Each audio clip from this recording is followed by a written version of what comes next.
subscribe. Tariq Radio. Like and subscribe. Shout out to everybody in here, ladies and gentlemen. We are deep in here, as we are always deep. Yes, indeed. Let me get some more faces in here. I like some of the new people coming in. That's good. Mixing it up. I see Brother McCall down there. I see Cyber Regina, Cousin Jerry down there, Anubis down there, Brother Arthur down there, the lovely Stephanie down there. Shout out to you guys.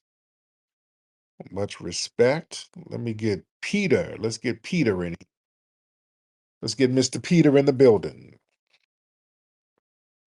Mr. Peter? Blessings. Good evening, Tariq. How are you? I'm good, Mr. Peter. How are you, sir? Oh, I can't call it. I might spoil it. There you go, man. What's on your mind? Oh, man, just a long day. But I caught what you were saying about examples that individuals could cite similar to Rittenhouse, or a self-defense case specifically, you said, of a black man asserting his self-defense as an affirmative defense and getting off. And I found three. Okay, let's. Yeah. Found one from 2023, right after Daniel Penny was arrested for the death of Jordan Neely. This individual's name is Jordan Williams. He was on a subway train in New York. Yeah, he was at. They were being attacked. Yeah, I know about that one. Yeah, he was. Okay. They were being attacked. Okay, that's one. Second one is an individual by the name of Coffee. Andrew Coffey IV. So I'm going to just really quick. After Kyle Rittenhouse verdict was rendered, seemingly every leftist, liberal, and Democrat went on the attack to label him inexplicably as a white supremacist. Despite the victims being white and the trial having absolutely nothing to do with race, these radical, toxic agitators turned to their old reliable trope of racism and white supremacy. They also claimed that a black man would have never been found innocent while claiming self-defense. Yet this is exactly what happened in the case of Andrew Coffey IV. Oh no, on this. God, that was a drug raid on his house. Somebody came in his house. That's not the same. Okay, that's not. Well, it's self-defense. You wanted me to. No. See, this is what I'm saying. And that's not the same. Yes, there have been cases where black people have won self-defense cases when it's real self-defense. Somebody coming in your house, yeah, you're going to win that case. Yeah, if somebody's actually attacking you, you're minding your business, you're going to win that case. Kyle Rittenhouse proactively went somewhere to instigate something. There's video of him saying, looking at protesters saying, man, if I had my gun, oh, I get all of them. This man proactively went out there with white supremacists, antagonizing people. There is no equivalent where a black person actively went somewhere looking for trouble and then got to claim self-defense. Only time we get self-defense is when we're somewhere minding our business at home or riding on the subway somewhere, minding our business. And if somebody attacks us, we might be able to use self-defense. Because in Cincinnati, a group of black people were attacked by some Russian white supremacists. The black people defended themselves, and then the black people got all arrested. Tariq, Rittenhouse went there at the request of an individual who was looking to have his business protected. No, they're not going to have a 17-year-old goofball protect their damn business. He was one of many, and he went in a capacity as an EMT, and he brought his weapon because it was dangerous and a riot. No. He wasn't an EMT. He's not an EMT. He had no medical training at all. He wasn't an EMT. He was being called out for that shit. He was running around there like, hey, you guys need medical? Anyone need medical? Because we got it on video. We got all the video, the shit that they didn't show in court. And he was walking around to some black people talking about, hey, you guys need medical? And the black people said, hey, man, you had your gun pointed at us around the corner. Man, get out of here. They saw that Kyle was trying to ambush them. That's why people were putting the alert on him. Hey, this guy is on some bullshit. That's why they were pointing him out. Why do you think they were chasing him? Peter. They were chasing him because they were whipped into a frenzy because of the individual nut. Oh, they weren't whipped into a frenzy. Let's stop all that. They were whipped into a frenzy. What kind of shit is that? It's called a riot. No, it wasn't. It's called a riot. Nobody was rioting. Nobody was. It was peaceful burning. Yeah, nobody was rioting. People were just standing around. Nobody was rioting. It was just peaceful arson. Yeah. It was peaceful arson, right? And then, by the way, some of those arsons, those fires were started by undercover cops, by the way, if you want to be real. A lot of them fires were started. Yeah, bricks would show up magically, all that. So, yeah, nobody was working. So you will Because you didn't told about 5 or 6 lies back to back. You've told several lies, which is a part of white supremacy. White supremacy is about lying. Which all right, Tariq, that's fine. We can move on. I have one more point that I want to make because since you want to mute me and not let me speak, that's okay. Start lying and getting into bad faith arguments. Now everything is pretty much nullified. So the next thing, all you're gonna do is lie more. So yeah. So okay, what's the next one? It's I don't really like arguing with bad faith characters. Yeah, because you've already established yourself as a liar. So you don't really have any credibility. So to be honest, we just got to wrap this up because all you're gonna do is lie some more. So you've established yourself as a liar. So now your purpose is to just waste time. Once you've established yourself as a liar, you've told several lies. So you're not trying to bring any truth to power. You brought up some self-defense cases that were not even remotely equivalent to Kyle Rittenhouse. You brought up cases where people are at home defending themselves. That ain't the same thing. Of course, they're supposed to get off. Kyle Rittenhouse actively went out here looking for trouble with a white supremacist group.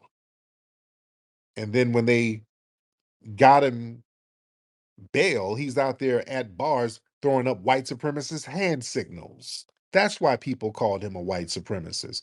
If you're hanging with a white supremacist group throwing up white supremacist hand signals, yeah, it's safe to suspect that you're a white supremacist. Oh, goodness. Okay. Well, let's get some other people in here. Get Hi Uncle Mark in the building. Hi Uncle Mark in the building.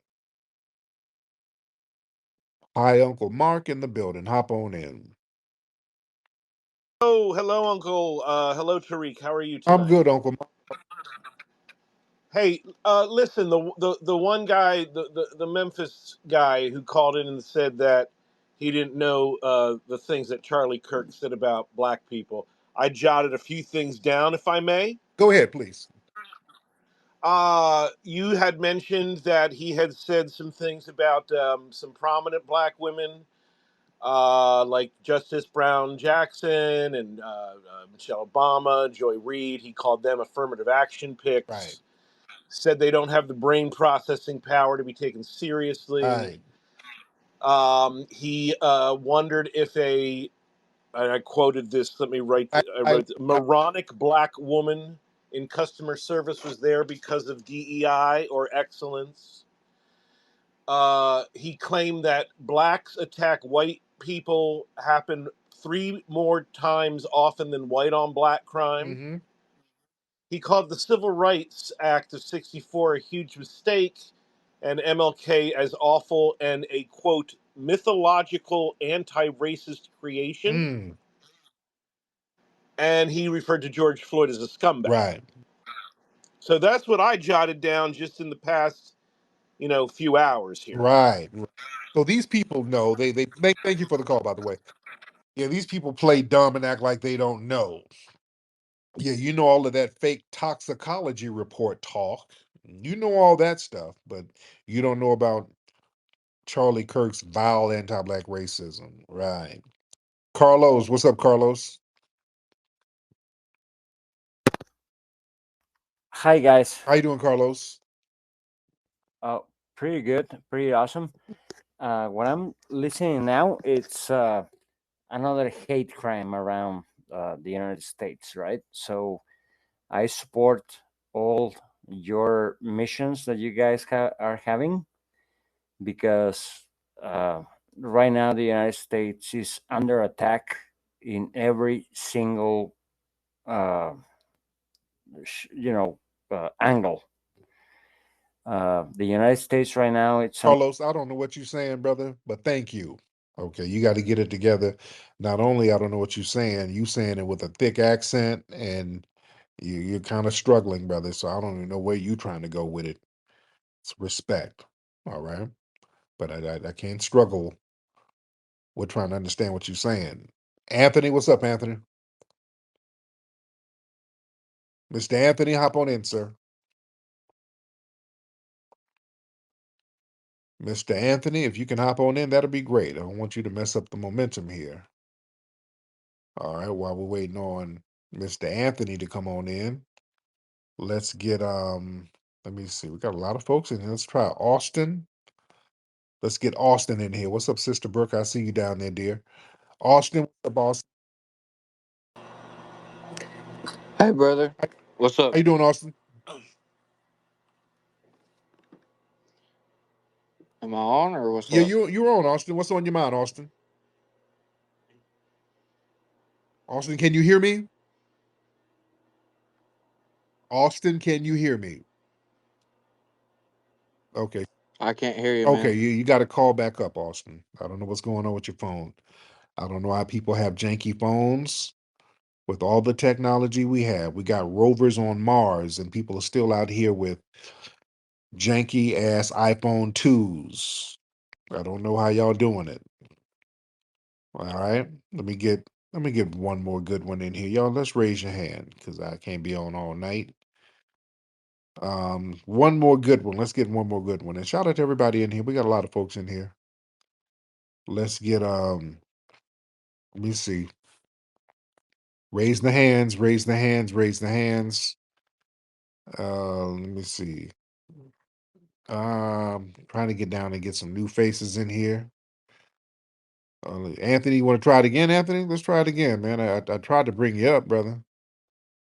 I tried to bring you up, and let me try you one more time, Anthony. Yo, what's up, Tariq? What's up, brother? I'm doing pretty good. How are you doing tonight, man? I'm good. Where you calling from, Anthony? Yeah, so I'm not. I mean, honestly, the way I think on this, man, I think since most white people are racist, right? Obviously, like probably 99% of white people are racist. What are you? What are Um, you? and I Can you hear me? Okay, Anthony, can you hear me? Because I'm talking and you just keep talking. Can you hear me? Unmute your microphone, Anthony. yeah, I can hear you There now. you go. There you go. Now, Anthony, where are you from? Yeah, I'm from California. California. And are you Hispanic? I'm mixed with like a lot of Oh, things. that means white. No. Uh, mixed. Puerto Rican, Filipino, Afro Latino, Pacific Islander, a lot of things. Where's your mom from? She's Irish, and my father is Italian, Puerto Rican, Afro Latino, and things of that sort. So both of your parents start off with European ancestry. So yeah, you got two parents who are white. Your Um, mom is white, who's Irish. She's Irish. That means white. yeah, my mom is white. Correct. Italian, that's white. Afro Latino and Puerto Rican, as well as Now, Filipino. where's the Afro Latino come in? My grandpa, my father's side. Okay, got it. Afro Latino and okay, Afro Latino. So they came where the hell where they come from? If they're Afro Latino and they're Italian? So my dad's grandpa, or my dad's dad is Afro Latino, and his mom is Italian. She's Sicilian. Oh, okay, got it. Yeah, so it comes from like both sides. On Um, paper it's white, but go ahead. yeah. So honestly, I think most people. I mean, there's stereotypes. I think a lot of people have stereotypes, even black people towards white people, because a lot of white people are racist, right? Maybe 99.9% of them. So say white people are being racist towards black people. I believe that black people automatically they're just going to be racist back. I mean, you may not be racist. That may not apply to other people, but I think it it makes them racist because of what they've experienced in the past with white people being racist towards them. Okay. And I do think Charlie Kirk was actually Yeah. racist. However, he did have some good points. However, most of his points were not valid. Like what? The Um, points. one second, let me pull him up here. So with DEI, he was like making up jokes in regards to that about that pilot. I don't think that was I think that was sort of racist. I mean, That wasn't a DEI. joke. When he said that, he wasn't joking in any sense of the word. He wasn't smiling. It wasn't in the context of a joke. He was dead serious. And that was to denigrate black pilots. And Yeah, I agree. statistically, black pilots are the least people who's gonna crash a damn plane, by the way. You don't Yeah, yeah. because say you do get a job. Obviously, there is DEI where black people will get a job because of DEI. However, I don't think they would let a black person fly a plane if they weren't qualified for it. So I just Yeah, we don't get DEI benefits. DEI, that's like LBGT women, all of these mixed people that's in your family. We got to do. We're so merit. Everything with black people has to be ultra merit based. We yeah. have to be better than everybody in the damn building. They don't. They Yes. So myth of incompetent black people working anywhere is horse shit. We have to be super duper qualified to even be thought of to even get in the building. But go ahead, Mr. Anthony. okay, so say you wanted to solve racism, Tariq. Say you had the opportunity to. What would you do to solve racism? It's just a genuine We question. have to Like, I, of white supremacy with the system of justice. Right? yeah. So, what do you think should be put in place for that? Like our brother Neely Fuller said, justice means you guarantee that nobody is mistreated. That's one. You don't mistreat nobody. Two, guarantee that those who need the most constructive help gets the most constructive help. That's what we do. You make sure you don't have all of these racial enclaves, this stuff where you put your knee on people's neck and kill them and then say that it was that's mistreating people. Yeah, yeah, that is mistreating people. That's some bullshit. I don't think anyone should be getting a knee on their neck. Right. Blaming it on drugs when it wasn't even an overdose. He had a knee on his neck and it wasn't an overdose. I mean, a lot of people do drugs and they don't die from drugs. However, if they got a knee on their neck, they would die from it, Right. obviously. Also, flooding black communities with drugs is mistreatment. You understand? Yeah, yeah, I agree with that as well. A lot of Um, have to clean up. Right. yeah. Is that what's happening? Are they flooding black communities with drugs? Yeah, where do the drugs come from? Drug dealers, people that buy drugs. I don't The know. drug dealers come from. Um, I mean, it honestly depends. It could be coming from Right. Mexico, Right. Colombia, Asia. yeah, Asia as well, Asia Italy. with opioids. Opioid comes from opium. Right. That's in Asia. Yeah. So yeah, Um, so do you think Charlie Kirk should be made fun of because he got shot? Even though he was a bad person, right? Do you think he should have been made fun of? my thing is I don't know what people's personal dispositions are. Me, I keep it scholarly, like I told somebody earlier. Me, I've always called Charlie Kirk out with his racism. You can go look up tweets of mine. I've been calling Charlie Kirk out for his racism for about a decade. A decade since 2016. Me and him been going back and forth. I've always called out his racism. So I'm doing the same thing I've always been doing. You know. Okay, yeah, I Right. understand. You're not making fun of his death. You're just Oh no, no. I'm not. I don't even yeah, yeah. Okay.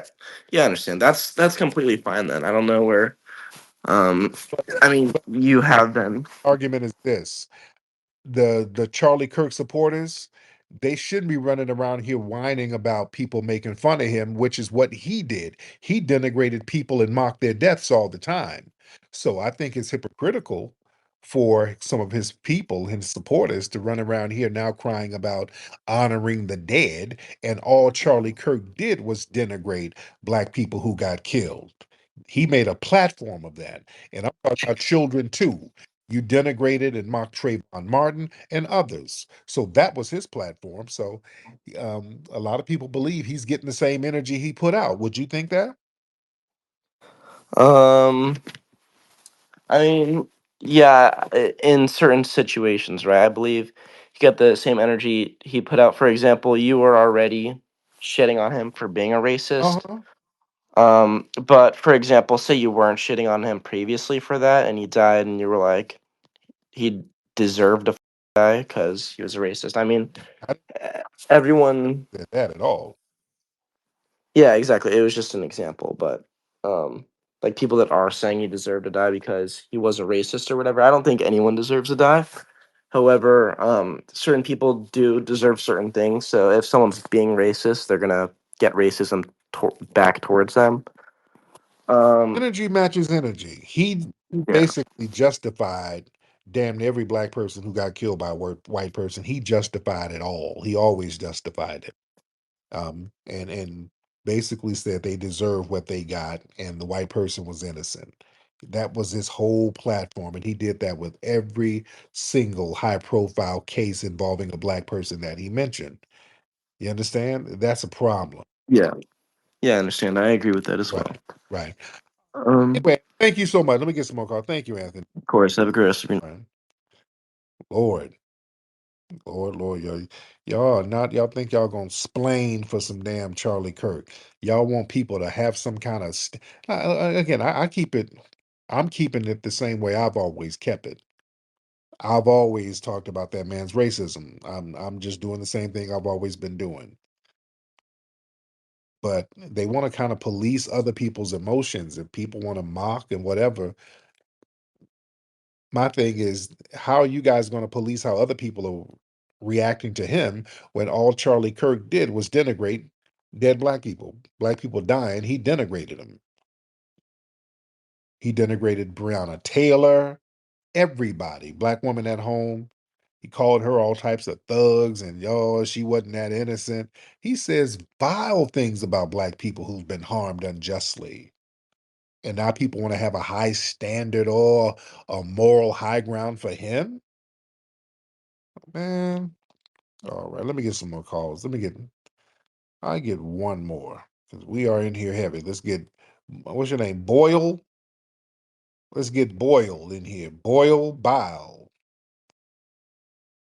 Hop on in here, Boyle. Uh, How you doing, Boyle?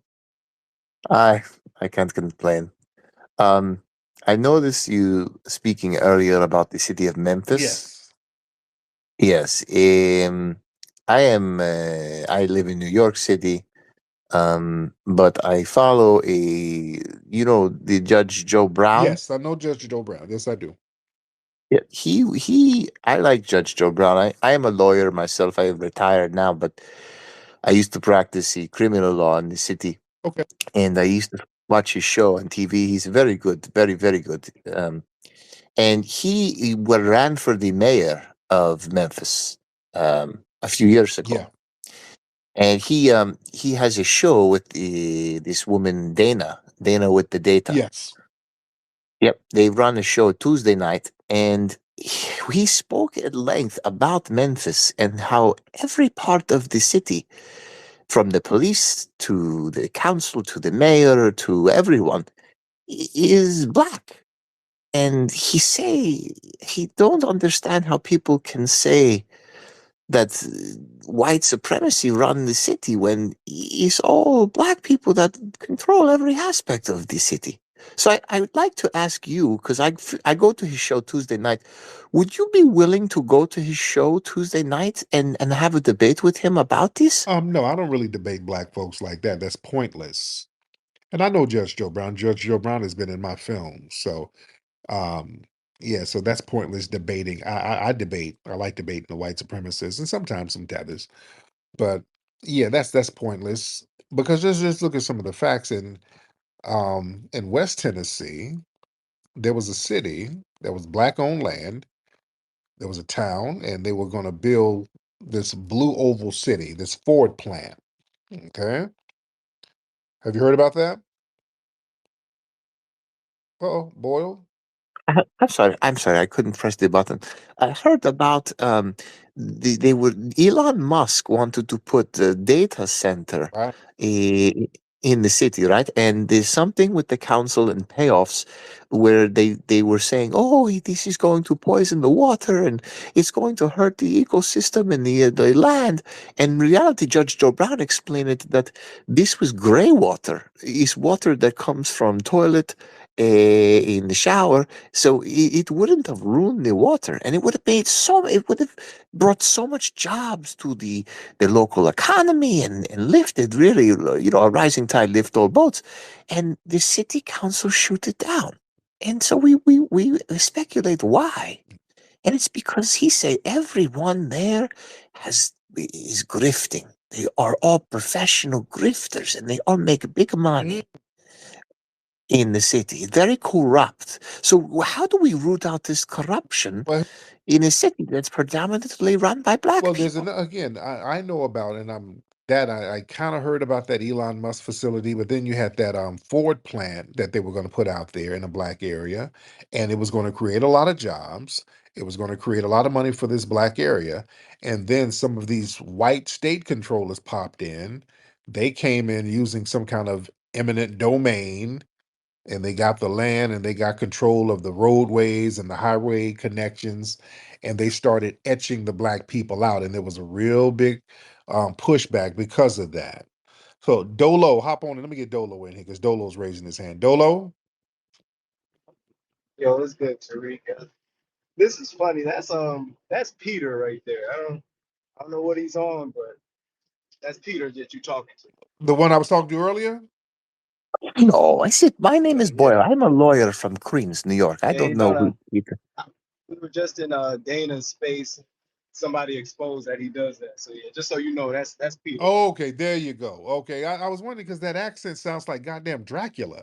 Okay, thank you. Okay, so It's not. It's. I know why you know why you ask. My accent is not that thick. But I do wonder why you do not come to the show on Tuesday with Judge Joe Brown. You will have wonderful time. stop. You're trolling now. Let me get Professor Allen in here. Professor Allen, hop on in, sir. Professor Allen, you in here?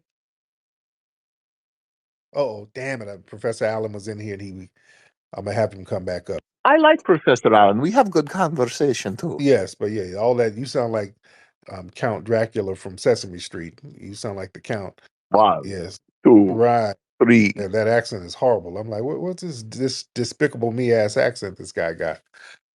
Okay. All right, Peter. Thank you so much. Okay, well these whites. Peace, Tariq. Peace, peace. All right. Pipe. Lord. That ain't nothing but the meth pipe. All right. And shout out to Dolo for giving me the heads up with this guy. All right, let's get Baba Yaga. What's your Baba Yaga? Baba Yaga in the building. Baba Yaga. Baba Yaga in the building. All right, Baba Yaga. Let me get Professor Allen back in here. All right, Professor Allen, hop back in.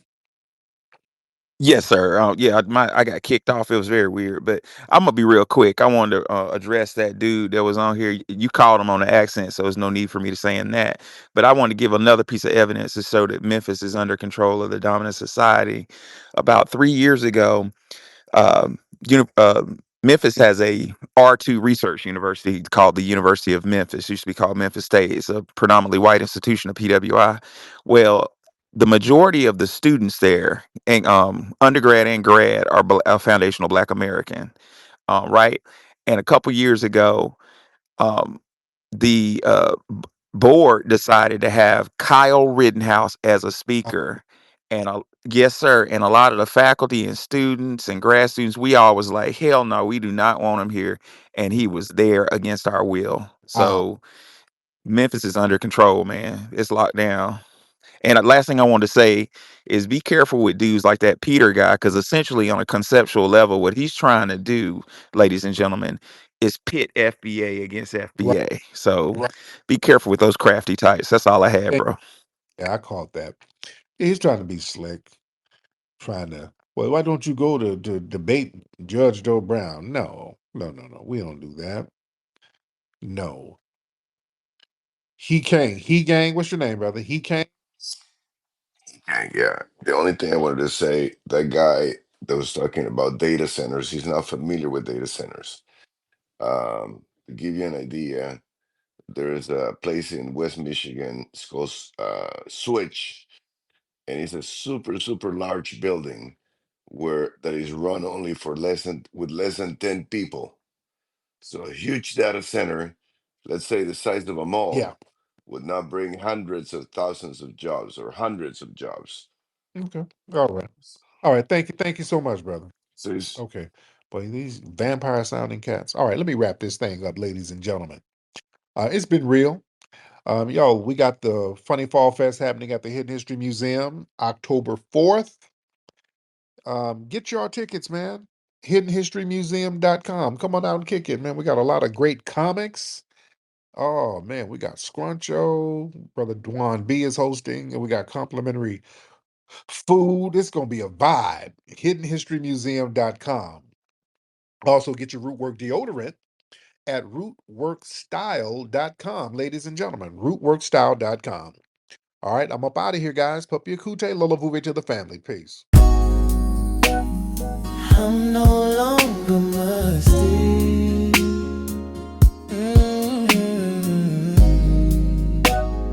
I'm no longer musty. Hey, I'm no longer musty.